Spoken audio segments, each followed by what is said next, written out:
This is the Young Investor 4, the New Investor podcast, and it is day 49 on our journey towards financial freedom. As you can probably judge, what has started as a bad day on the stock markets yesterday, following the news from the White House on further tariffs on Chinese goods, ended up looking like any other regular day, with losses indeed, but not really should your investments remained unchanged since the beginning of the year.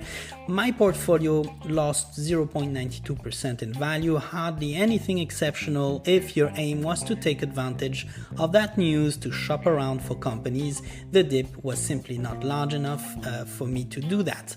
However, when the markets opened, you could have easily gave in into your emotions and started following everybody with their sell-offs. I hope you have not, and if you did, I hope you have learned something new.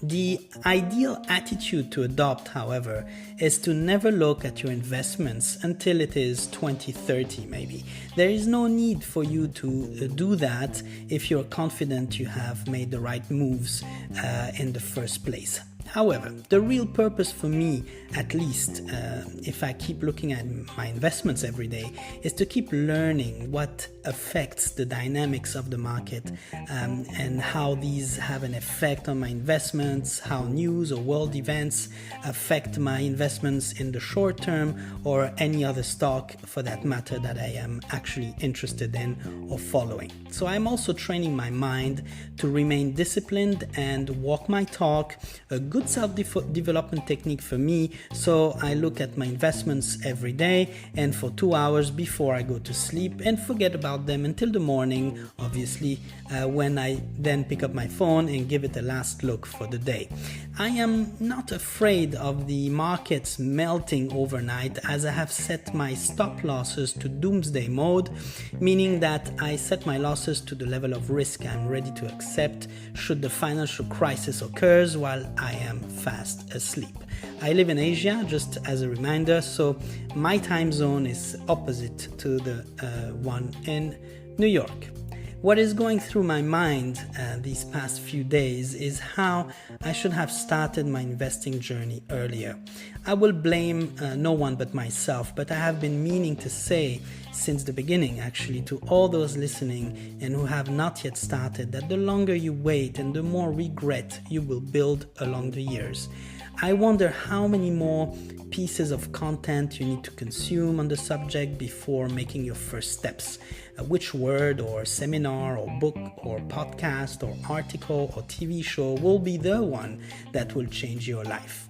Do you really need all that sound effect and visual effects and decor and glossy book covers or a renowned writer or top of the charts podcast to build up your confidence further to take action? I remind you, this is your own future. Why would the word start not be enough?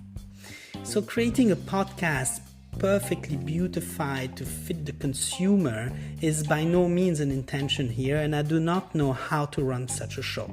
The objective is to actually not entertain you, but to tell you the truth. There will be no ads, no courses, no group coaching session to sell you, just pure thoughts and documenting the experience from a young investor on his path to another. This podcast will grow organically for those who seek practical approaches to start investing, build wealth, and I will add gaining the right mindset to basically succeed in any aspects of your life. I document the day-to-day, and that will include the money, the worries, the challenges, the concerns that a young investor is actually going through, not words from a billionaire to a young crowd. The question I now ask myself is, why would I spend time doing that instead of simply focusing on the path? Because it is part of my own process and I am obsessed by it, not by the end game. It is getting me closer to my goal, as this podcast acts as my investor's conscience to keep walking the talk and stay disciplined, but deep inside, as a human, having a hope that it brings value to others as well. So I would love to hear your thoughts and to connect with you. You can do that by contacting me through the website thenewinvestorpod.com, thenewinvestorpod.com. Have a fantastic day ahead.